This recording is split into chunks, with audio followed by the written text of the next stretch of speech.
Welcome back to the show, everybody. It's your host, John Scardina. We have now a frequent flyer on the show, Dr. Steven Johnson. He was with us about a year ago. We're also just crossing over to 101 episodes, so we're officially in the triple digits. This is really exciting for me. There's a lot that's been happening around the world. We're not going to really be talking about world events specifically, but we're going to be talking about CBRN. We're going to be talking about, training possibly. He made a comment, so just to set the stage, he made this comment last time on the episode where he talked about how people don't really train at night, they don't really go all in, and so there's a lot of planning assumptions that are missed by a lack of training, and we want to dive into the how today. So if you're an audience member and you're listening in and you're having to create training, this is your opportunity to learn from experts to say, okay, this is the things that I need to start thinking about. And with that being said, Dr. Steven Johnson, welcome to the show. Hey, John, it's lovely to be back. Do I get a reward card stamped somewhere? I think you get a challenge coin at this point, if you want to take that. You're wearing, so most of our audience obviously is audio, but you're wearing green. That reminds me of Jolly Green, our other professor at Georgetown, who'd always wear green shirts. Kirby, I think his name is. I should remember his name. Hopefully he's doing well. In terms of like Georgetown to Cranfield to, last time on the episode, you talked about you're doing so many initiatives, and you were talking about how busy you are. So before we get into like the meat of the conversation of training, I just want to remind people, or I want you to remind people, as they've been dealing with COVID for the last 2 years, and now they're dealing with maybe other stuff, and hurricane season's coming up. How do you multitask? How do you keep your head above water when there's a mountain of things to do? Yeah, I think like all people that multitask, somewhere behind there is a really supportive family that not only enables you to do that, but also is strong enough to remind you when maybe you need to take a break and pull you away from that work as well. So I think that's probably the key thing. But weirdly for me, so with my multitasks of the military, academia, and policing, I find that different ones recharge me. So the multitasking isn't so difficult because I find that doing the academia is great, but then I like to get out and do a shift as a police officer and so random, by the way. Sorry? You're just like, I'm going to go relax by being a police officer, which I don't think most people would say. Well, pretty much the face that my sergeant sort of looks at me is like, how is this relaxing? I'm like, well, it's not reading papers, so, I think that's one of the key things. It's if you enjoy the stuff that you're doing, that it becomes a lot easier to multitask.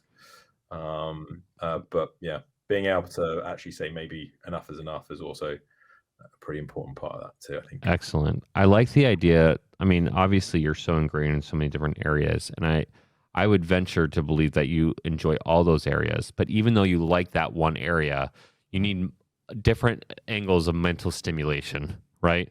Yeah. You need to do something different, even physically different. And so like I've had a lot of friends just talk about how exhausted they are after 2 years of like the same incident. And I'm like, well, that's not the only thing that's been happening in the world. Like, what else are you doing? Yeah. And, good call out of like, even if you enjoy your job, it's okay to say, I'm going to do something else I enjoy here for a little bit and then jump back in. And, actually my wife does this. My wife is a phenomenal designer. Even she steps away from her projects, just to like refresh, get back in, and she's actually much more effective by doing that. And I think that's part of the reason why she is so successful is because she uses this model, the same kind of model of refresh, jump in, refresh, jump in. And we know that in emergency management, don't we? It's like one of the key things that managers are taught regard monitoring their staff is be careful about the person who just keeps wanting to keep going and won't take a break. And you just see that effect start to diminish, that no matter how enthusiastic they are, you're going to start deteriorating. You need to have that break. Yeah. We, I just talked to a security expert on the show. His name is Zach Borst. And he was talking about the benefits of being a generalist. And I think I think I actually hilariously referenced your episode because you were talking about as soon as you stop learning as a subject matter expert, you're not a subject matter expert anymore. Yeah. And the way he was basically saying is like, um, look, if I'm interested in like 10 different topics, maybe I'm not an expert in that one specific topic, but because I know all of these things, I'm able to be much more influential because Oh, I totally. can reach out to the right people. So You can spark those links. These lovely ratios that people talk about, the sort of the was it the 5 to 1 or wherever it is, where you should be doing an hour of CPD every day or an hour of learning every day. But one of the things which I strangely think is really valuable, but it's quite difficult to work out how to do it, is doing something which just doesn't seem related. You're not really sure it's going to be beneficial at all, because and I had an example recently where I was saying strangely to a training provider that teaches hazmat advisor courses. I said I'd like to send some people to it, and they're CBRN responders. And he said, "Well, do you not want me to do a special course for you, because that's not really it's gonna be a load of stuff on the course which I don't think is really relevant for them." I said, "No, there's two reasons why I want to send them on the course. One is, let's see what they think when they sort of have that impact. And the second aspect is, I want them on the course with those hazmat advisors who are going to go off and be hazmat advisors, because actually that's the second aspect of the course. It's not just what you're delivering as content, it's the people they're interacting with on the course as well." I mean, obviously in the end he's quite happy to take my money either way, but, I'd be happy to take your money too if you're willing to continue to yeah, shout money. Yeah. absolutely. But it is, some of the strangest breakthroughs I've had are when I've turned up to a meeting, or signed up to a course where I've gone, yeah, I'm just interested in this, but I don't know how this is going to be relevant to me. But maybe it is. Or jumping in on a meeting. A recent one on artificial intelligence, and the use of artificial intelligence to improve decision making. And they weren't really Yes. looking in my area at all. But you look at it and you start thinking, hey, this actually could be quite useful within emergency management. I haven't looked at the moment, but I'd like to think there are people considering how artificial intelligence could contribute to that at the moment. Real quick, we're going to pause for this week's Disaster Tough endorsements. This show is owned and operated by professional emergency managers at Doberman Emergency Management. We apply disaster tough logic by protecting life, property, and business continuity through planning, mitigation, and training. Check us out at DobermanEMG.com or click on the show notes. Radiocomms just got a major breakthrough with the L3 Harris XL Extreme 400P. It's the newest and toughest radio out there. Built by their space and tactical teams, the XL Extreme series can take a beating. 1,700-degree blast of heat, repeated 3-meter drops, rain, salt water, you name it. The XL Extreme series by L3 Harris can take it. Visit L3Harris.com to schedule your demo today.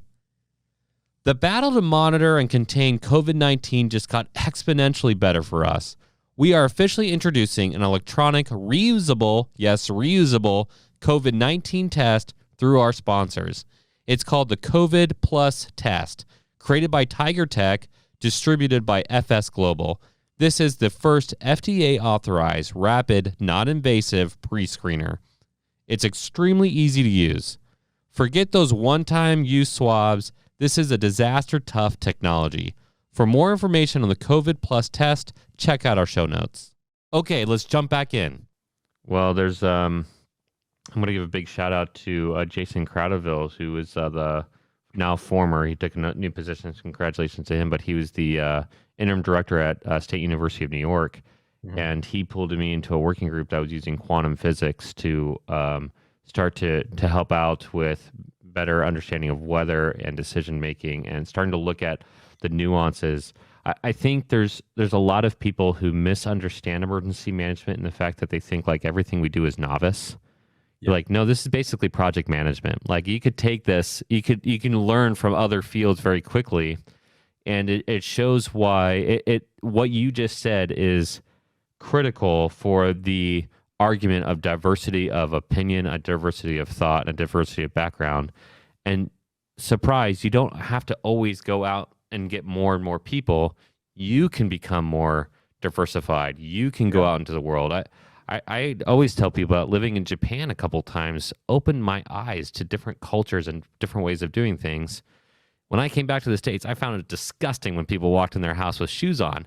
And I'm like, oh, because again, I gained something from that culture and understanding, like, just a different perspective of how people live. Yeah, And so, absolutely. like, good call outs. So let's kind of jump into the meat of the topic here for a second. You kind of alluded to already training and hazmat training. Sure. And if training allows you to have diversity of thought, actually, I'm going to make one quick side note here. I have, as noted, working with NATO, um, urban warfare emergency manager showing up. I felt like a duck out of the water, and then I realized, like, oh, I can. I heard the amazing presentation on the Mumbai attack. He ended up coming on the show. I heard an amazing presentation about a battle in Italy and taking over a city for an hour and a half from the Canadian perspective, and I learned from that.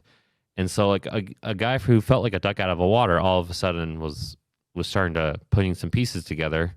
And Sure. the same thing with USAR. I've talked about that several times. Their training regimen, the way they train, it's like, oh, we need to do that in emergency management. So, anyways, if you're talking about training and getting better and doing something differently, what do you just like hope that emergency managers, in terms of the how do they start doing training differently to improve? So, I'm trying to think back to when we talked before. We talked about the reasons why you do different exercises, Mm, and you know there is always value in what I like to think of as the reassurance exercise, where you're showing everyone that it works, yeah. and no one's going to fail. It's all kind of developmental. The In the Would you say UK, that's the lowest form of training? If you had to put them in tiers? so I don't know if I'd like to be forced on value judgments of them. Maybe, Sorry. maybe it has a different purpose. Yeah. So I don't think its purpose is really to develop teams or individuals. Its Mm. purpose is for something else. It's for community Validation. competence or Yeah. validation. Yeah. Maybe not even validation really. There's a very interesting dichotomy in the way in which the US exercises from a military perspective in the UK. So the US tends to exercise to break, Mm. stress test, and there's a lot of value to that. The UK used to, and we move towards more of an observer mentor related exercise where we talk about a tipping point where you push the exercise to the point where just at the point where they're about to fail, you kind of dungeon master the exercise to just bring them back a bit, and you kind of keep them at that learning zone. And I don't know if it's because maybe whoever was designing our exercises spends a lot of time in the gym and was thinking about training zones, but they like to Mm. sort of see that zone where you're pushing people, but you don't want the whole exercise to fall over and fail. And those are Mm. great things too. Uncomfortable Neither zone. Yeah. yeah, neither of them get diversity of thinking because both of them are longitudinal. We're going to start here, we're going to end here. And most exercise writers start with thinking, okay, so what's the scenario going to be? And the moment they work out the scenario, they kind of know what the end state's going to be. Mm. Doubly so in emergency management because we want the end state to be some level of Life autonomy or safety. Yeah. responsibility. Yeah. Hmm. So I don't know. I've thought about this a lot, and we've been trying to do it by breaking up aspects of exercise and saying, well, okay, let's reduce the number of people in the exercise or break this up and actually say, what I want to see is I want to see that team do that task, but at night or with loads more press giving them stress, or Mm. I want that commander to have a completely out there scenario hit him and see how or them and see how that works for them. Something I saw recently, which was really fascinating, was a commander being judged on reputation management, which sounds a little commercial, but it was far more about if we don't achieve a good effect in this recovery operation, Mm. then what's the impact going to be on us in terms of community engagement in the next exercise or the next Fascinating. actual operation? Hmm. Um, so yeah, I think maybe one of the ways to get that diversity of thinking is to break up bigger exercises into sort of smaller vignettes where you can Yeah. sort of like agile software processing, have a sprint, a contained moment where you sort of push through something really quickly and then sort of think about it, spiral develop, and try again and move on. But yeah, just thoughts. Fascinating. So I'm just going to give basically for terminology's sake for a couple of different for our audience. So that agile methodology that Steve just mentioned, there's essentially in terms of technologies and developing technologies, there's I would say two really main train of thoughts, at least in the U.S. technologies perspective, of waterfall methodology or agile. Agile says fail fast. You try to figure out the best outcomes as fast as you can go, and you're just pushing. Waterfall is you go as long as you can and see if it makes sense. And this is typically from a financial perspective, but agile is a phenomenal way to look at emergency management. In fact, I don't talk about it on the show, but there was a period of time where I led business intelligence for a very large technology company that is a fruit. And in that technology company, they were looking at, again, different methodologies, and they decided to hire an emergency manager to help out with business intelligence. And so we just started looking at all these different methodologies, and agile. Man, as I was looking through that, I was like, man, if we could take this methodology into planning assumptions and the planning process, your ability to fail, or your potential of failure and a response would be dramatically reduced just by trying to fail fast in finding possible solutions. Yes, won't work. Yes, will work, And so phenomenal call outs. And in fact, great reference for people to learn more, maybe off scene. In terms of the injects and providing the different perspectives, what I'm hearing is maybe like more of a different hot wash model where the groups are all doing the same task but differently, and then doing hot washes and switching up the game on them. One thing I find is, I mentioned this to Colonel McKinley, who was just on the show, and we call it adventure as you go. So we want to get to stopping points in emergency management training where we literally ask them, you are supposed to be the decision maker. What's your decision? And whatever the decision is, that's we have to change the exercise based off of their decision. And using almost like an expert panel to say, hey, that wouldn't be great, or that was, you hit the nail on the head, and allowing the exercise to naturally evolve by stressing them out to the point where they have to learn about compound decision making, right? If what you did before doesn't automatically mean that you were successful, right? So, man, I could talk about that forever. So good call outs. It's lovely when you can try and do things like that. It is sort of difficult, particularly in sort of full scale exercises, because just the theater of organizing and logistics. Easier maybe really with tabletop exercises, because that ability to kind of rewind and to think about so many computer games nowadays. When I was a boy and computers were a thing of the future, computer games were so difficult. You would spend ages and you'd try really hard and you'd die and you go to the start of the level, and it just it was just so frustrating. And people realized, well, actually, if we want people to buy loads of computer games, what we need to do is create a more developmental approach to learning on the game. So you die, but then you start straight back up again where you were, and you can sort of, if I went left that time, I'm going to go right this time and see what happens. And there was some great work that Dartmouth College did on what they called virtuum practicum, where you had this kind of simulation or tabletop on rails, but when it looked like someone was really going off the rails, you could turn them back to the decision point and say, okay, you went left last time. That didn't work well, did it? You want to try a different decision, and sort of that gives you a lot more opportunity to be able to sort of go back and practice.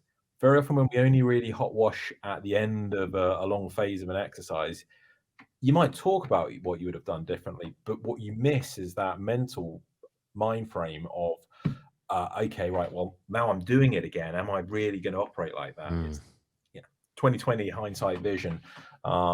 It's very easy in a hot wash to say, oh, well, actually what I would have done would have been that, and of course that would be fine next time. Yeah. Actually practicing is a different matter.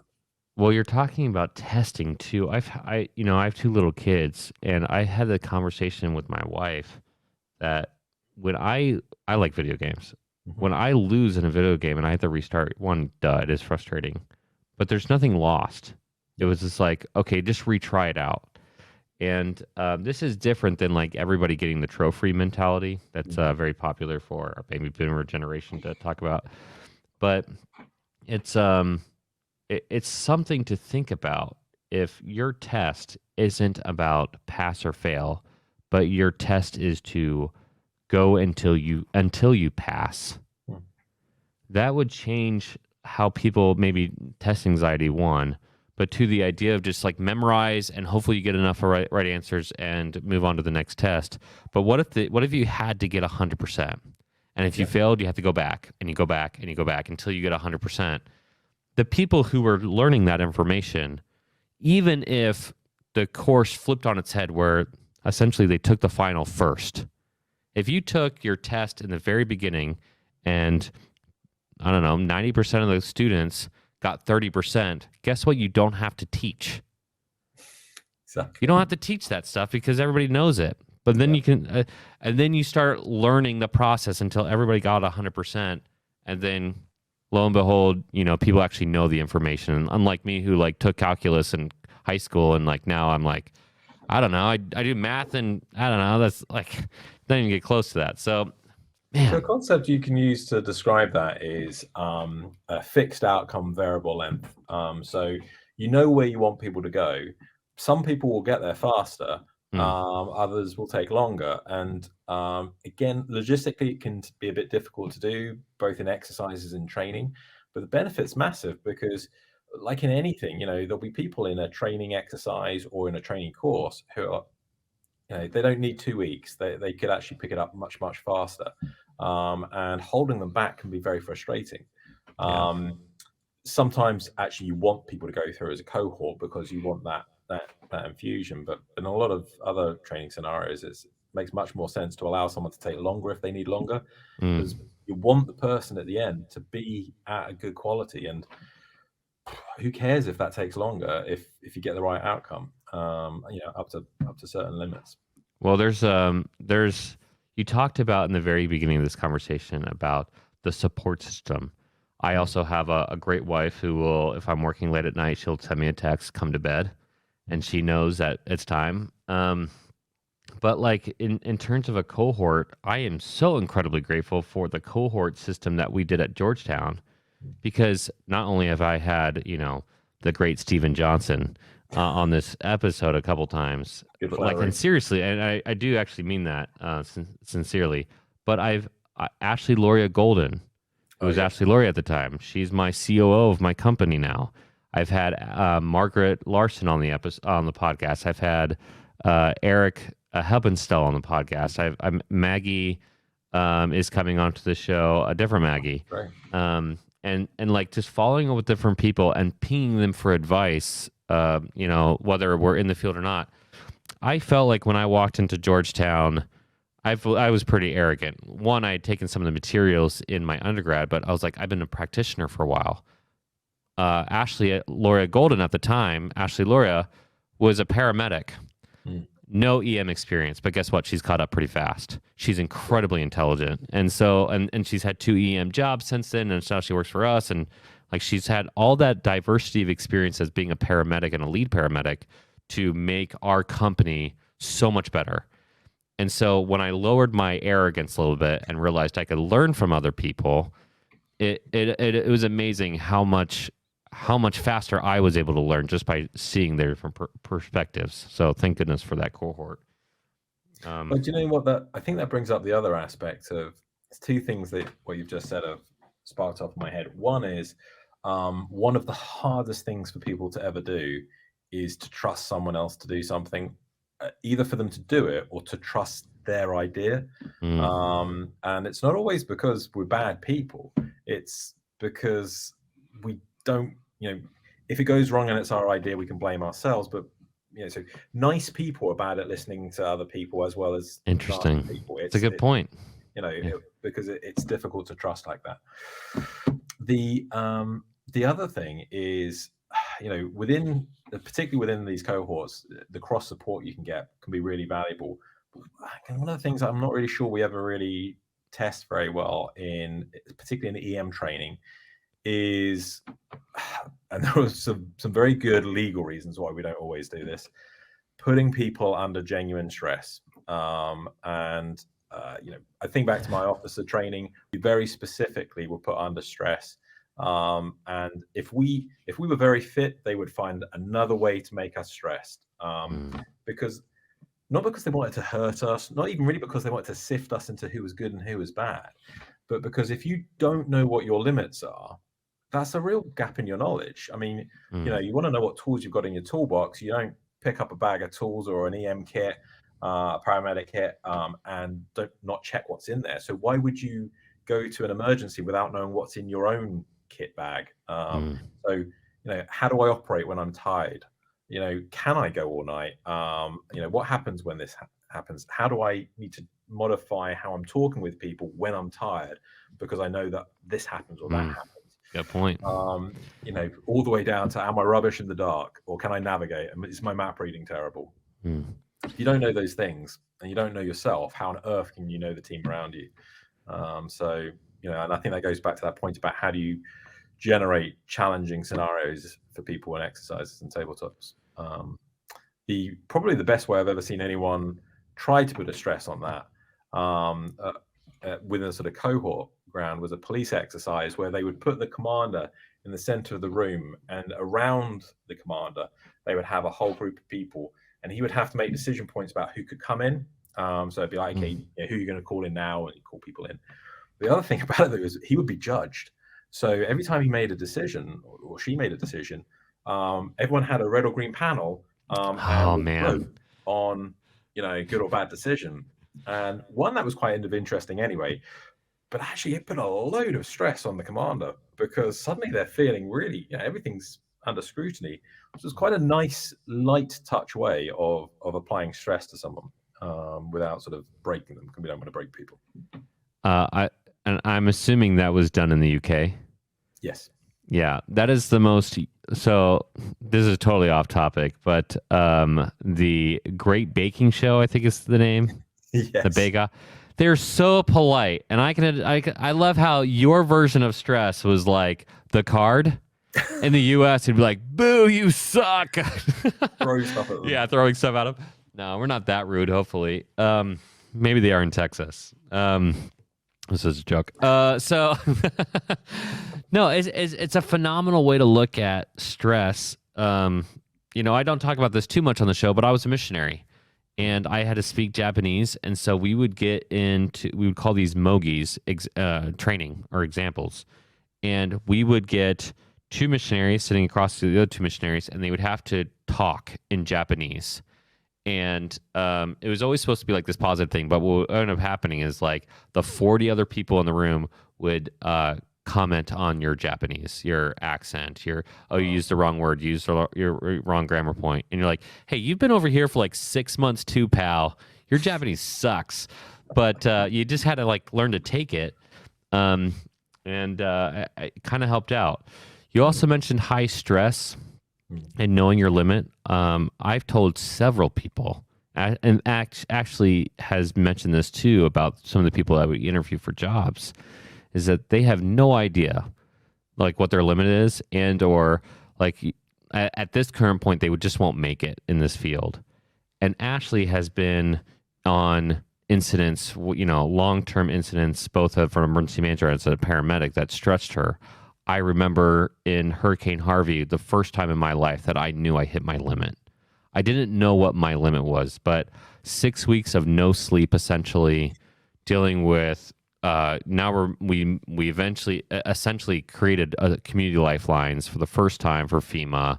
We're trying to do things left and right. We had 3 Type 1 events happening all at the same time, and I figured out what my limit was, and I also figured out what stops my limit. And you were talking about how you act when you're tired. I have zero filter when I'm tired, and my humor gets incredibly dark. So we were in a room of like 26,000 people. The federal coordinating officer gets up there, and he says something totally bland. It's fine, like in terms of any other context, but in a dark humor, it could have sounded sexual. and I said something to that, and all of a sudden, I was in the very back of like this stadium essentially, and you just hear the rolling of the laughter as it gets close. And thankfully, for the sake of my entire career, he did not know it was me. But like that's just what it is. Like you learn what you are when you're tired. You learn, what your breaking points are, and it's much better to get that in a training environment than in real life. Definitely. So, good points. Okay. Well, this has been episode number 2 for you, and we're got to get number 3 and 4 is going to happen sometime this year, hopefully. Awesome. No, you're doing so much on your plate. You have so much on your plate, as you noted, military, police, academia, and still willing to take the time to come on and share insights about training and perspectives of just how to manage, general management tips, self-management. And so I just want to say thank you from the side of this show for taking the time to come on and listen to that beautiful British accent of yours. So no, thank you. It's great learning from you as well. Of course. I don't think anybody really learns from me. This is why I get the experts to come onto the show, and I fill up the other time. But okay, everybody, we're going to do what we do as we always do, the shameless plug, and we always call it a shameless plug because it is. We need you to give us a 5-star rating and subscribe to this podcast. We also want you to put your comments. How do you figure out training exercises? What have you figured out as your axioms, self-evidence truth of training and self-management that can help out the field? We would love to see that. If you have a question for Dr. Stephen Johnson about what he was talking about, or you have insight that you think would be beneficial to him, which he's always learning, so I'm sure he'd be willing to take it. But if you can send us an email at info@dobermanemg.com, we'll forward it on to him. Otherwise, we'll see you next week. Keep tuning in.